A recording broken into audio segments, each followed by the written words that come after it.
अपने जीवन में, और मैंने प्रैक्टिकल दुनिया देखी है तो मैं चीजों को समझता हूं। लिखा गया कि जिस समुदाय के युवा शक्ति, जस्ट लाइक ये जो मेरे सामने बैठी और मैं खुद,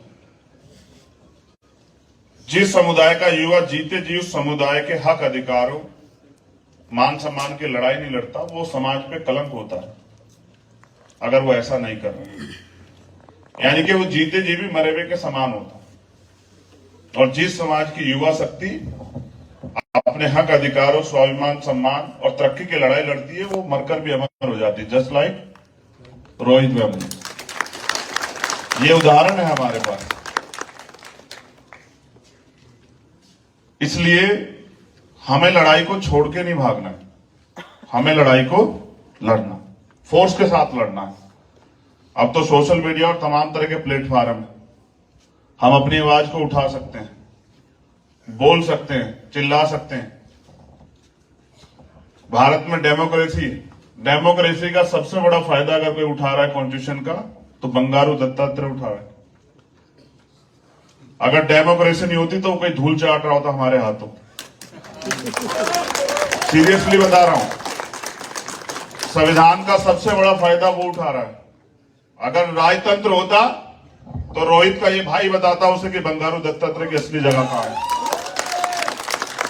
नजीब का ये भाई बताता कि नजीब को नुकसान पहुंचाने वाले कहां हैं। लेकिन क्योंकि हम संविधान को मानने वाले लोग हैं, इसलिए भरोसा भी करते हैं संविधान पे कि संविधान हमें न्याय देगा।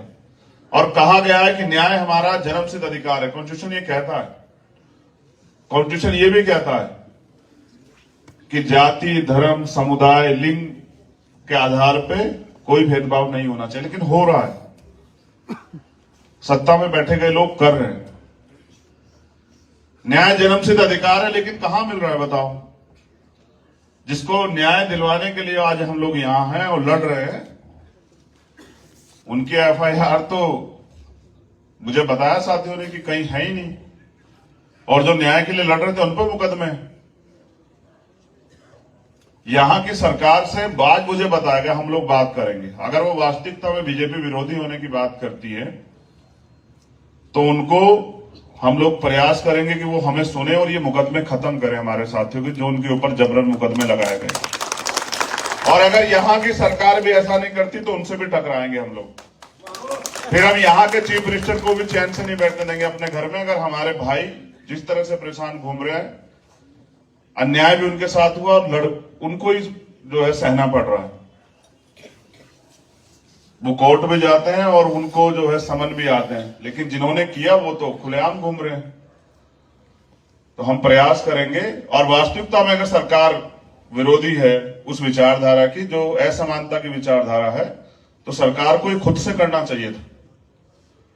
जो मांगे उस समय रखी गई थी वो भी पूरी नहीं हुई।